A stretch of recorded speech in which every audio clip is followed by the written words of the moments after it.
एकजुट हुआ है, तब इनकलाब आया है। और ये इनकलाब इस बात की गवाही और वोट के रूप में ये तैयारी है कि इस बार धोखा नहीं खाना है, अपने बीच के लोगों को आगे बढ़ाना। जहां एक तरफ कोई करोड़ों रुपए खर्च करा के लड़ रहा है, कोई करोड़ों रुपए बांट के लड़ रहा है, कोई पैसा पानी की तरह बहा रहा है, वहां उन सब के बीच में बाबा साहब अम्बेडकर के संविधान की वजह से एक आपका अपना भाई, एक गरीब का बेटा अमित पासवान जो मैदान में है, और इसलिए मैदान में है कि चुनाव तो 10 दिन का है। चुनाव के बाद 5 साल तक जहां आपका पसीना बहे पड़ेगा, वहां ये आपका लाल अपना खून देने का काम करेगा, आपकी ताकत बनने का काम करेगा। सम्मानित साथियों, ये लोकतंत्र है, जनता बड़ी है। आज इतनी बड़ी संख्या में भाई अमित को आशीर्वाद देने के लिए माएं पहुंची है, बड़े बुजुर्ग पहुंचे हैं, जिम्मेदार लोग पहुंचे। मैं आपको ये पूछना चाहता हूं, 75 साल हो गए आजादी के, क्या ये बेबसी, लाचारी, गरीबी, ये अत्याचार आपके जीवन में किसने लिखे हैं क्या? आप भी मेहनत करते हैं, फिर आपको सम्मान का जीवन, आपके क्षेत्रों में सुविधाएं क्यों नहीं है? क्यों अच्छे कॉलेज, अच्छी यूनिवर्सिटियां, अच्छे हॉस्पिटल, रोजगार के साधन क्यों नहीं है? क्यों महंगाई की मार पड़ रही? क्यों कहीं दाढ़ी देख के, कहीं टोपी देख के, कहीं जात देख के लहू बहा जा रहा है मजलूमों को? यह अन्याय कब तक चलेगा? इस अन्याय को हमें रोकना पड़ेगा, और रोकने की शुरुआत लोकतंत्र में बाबा साहब अम्बेडकर ने आपके उंगली में दी है। इस उंगली में इतनी ताकत है, जिसे चाहो कुर्सी में बिठा दो और जिसे चाहो कुर्सी नीचे पटक दो। 5 साल में इस तानाशाही सत्ता ने जिस तरह का जुल्म आप पे किया है, आप उनके साथ लाठी से नहीं लड़ सकते, आप उनको बुरा भला नहीं कह सकते, आप उनके साथ जाके हाथापाई नहीं कर सकते। एक मौका मिलता है जनता को कि वो बटन दबाए जिस बटन से आपके ऊपर हुए जुल्म का हिसाब हो जाए। और बटन आपको पता है, यहाँ जीडी अलायंस का बटन है, एकता का बटन है,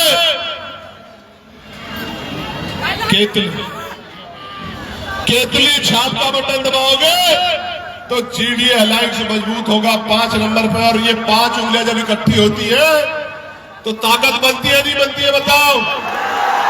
अगर आपने एकजुट होकर वोट किया, बिखराव नहीं किया, तो मैं लिख के देता हूं कि इतिहास बदलेगा चनानी का, और एक गरीब का बेटा विधायक बनेगा, आपकी आवाज बनेगा, आपकी ताकत बनेगा। मेरी बात को याद रखना।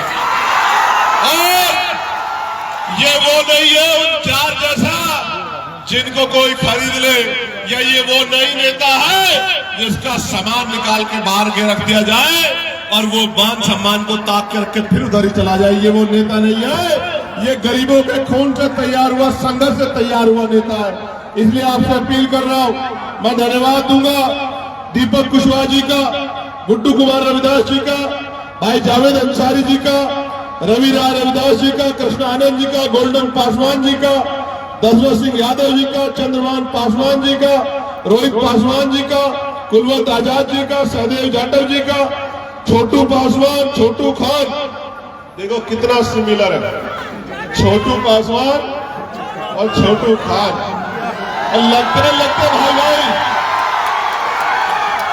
पंकज शर्मा, सनी पासवान, गुड्डू रविदास, रवि पासवान, राजन पासवान, सुनील कुमार, शकील अहमद, जमीनुद्दीन, अरशद खान, कैफ, मुबशिर खान, फारिस खान, परशुराम मुखिया, ओम प्रकाश भारती, रविंद्र कुमार, सिराज खान, लाल बाबू राम, और हमारे नेता जोर आजाद, और मेरे साथ चल के आए बिहार की नौजवान शक्ति का नेतृत्व कर रहे भाई अमर ज्योति जी।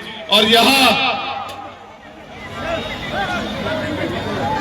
इश्तियाक भाई, बीगू भाई, गुड्डू खान, मुकर्रम भाई, और केंद्रीय चुनाव प्रबंधन समिति की तरफ से भाई चैतराम बैरवा जी राजस्थान से चल के आए, नरेश मेघवाल जी, और तमाम हमारे नेतागण, राहुल भाई, तमाम साथी, और रितेश हमारा छोटा भाई, हमारा नेता रितेश यादव, मैं सबका धन्यवाद करता हूं। और दोनों हाथ उठा के भाई अमित को आशीर्वाद भी दे दो आप लोग।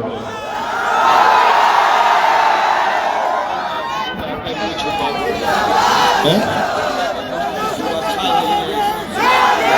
क्या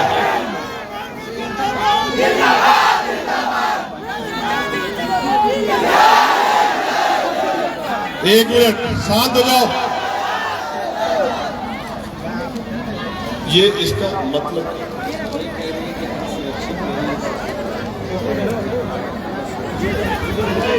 भाई यहाँ का जो एडमिनिस्ट्रेशन है, मैं उनको एक बात आग्रह करके कह रहा हूं, ये गंगोत्री स्कूल है और वहां से एक बच्ची की एप्लीकेशन मेरे पास आई है। मैं उसका नाम नहीं लेना चाहता। चुप रहो। तुमसे कहा कि उस बच्ची की एप्लीकेशन आई है सुरक्षा को लेकर स्कूल की। मैं बहुत कड़वी बात कह रहा हूं। गरीबों के बच्चे इन्हीं स्कूलों से पढ़ लिख के आगे निकलते हैं, अपनी गरीबी बेबसी को काटते हैं, अपनी माओ के आंसू पोंछते हैं, अपने अच्छे घर बनाते हैं, इज्जत सम्मान की जिंदगी के लिए संघर्ष करते हैं। लेकिन इन सरकारों ने, निकम्मी सरकारों ने स्कूलों का वो हाल कर दिया है कि गरीब का बच्चा पढ़ नहीं सकता, सरकारी स्कूल में पढ़ाई नहीं है और अब प्राइवेट स्कूल में जाने की हैसियत नहीं है।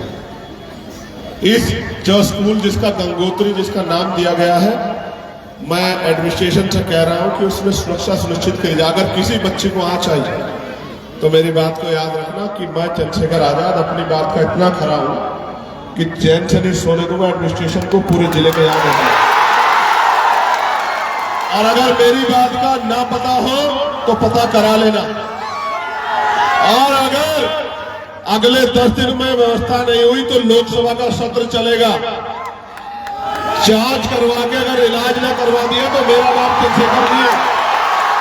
और याद रखो, एक और बात बता रहा हूं, हालात बदले। अगर यहाँ के लोगों ने मेरी बात पे पहरा देके इस गरीब के बेटे को वोट की ताकत से नवाज दिया तो ये अमित पासवान यहाँ अपनी बहनों के सम्मान में क्या तो ताला लगेगा या फिर स्कूल जैसा कोई स्कूल नहीं होगा इस जिले में। याद रखना। मैं आपसे कह रहा हूं, स्कूल कौन बनाती है? सरकार। अस्पताल कौन बनाता है? सरकार। उद्योग धंधे कौन लगाती है? सरकार। महंगाई को कम कौन करती है? सरकार। महिलाओं की सुरक्षा कौन करती है? सरकार। सड़कें कौन बनाती है? सरकार। बिजली पानी की व्यवस्था कौन करती है? सरकार। अन्य अत्याचार कौन रोकती है? सरकार। अभी हम लोग सरकार नहीं है। जिस दिन हम सरकार होंगे उस दिन कोई गरीब बेबस लाचार नहीं होगा। मेरी बात को आप याद रखें। और एक और बात जानो, ये सरकार जनता बनाती है आप ही की उंगली में ताकत है बनाने की। तो अगर अजमाए वो को अजमाओगे तो वही मिलेगा जो मिलता आया है। अजमाओ मत, फैसला लो। आप पढ़े लिखे लोग हो, अपने बच्चों को याद करो, अपने भविष्य को याद करो, अपने वर्तमान को याद रखो, अपने भूतकाल को याद कर रखो और जज्बात में आकर जिम्मेदारी से फैसला लो। एकजुट होकर वोट दोगे तो अमित पासवान जीतेगा और यहाँ ने दिल्ली में गूंज जाएगी कि नोटों वाला हार गया और वोटों वाला जीत गया।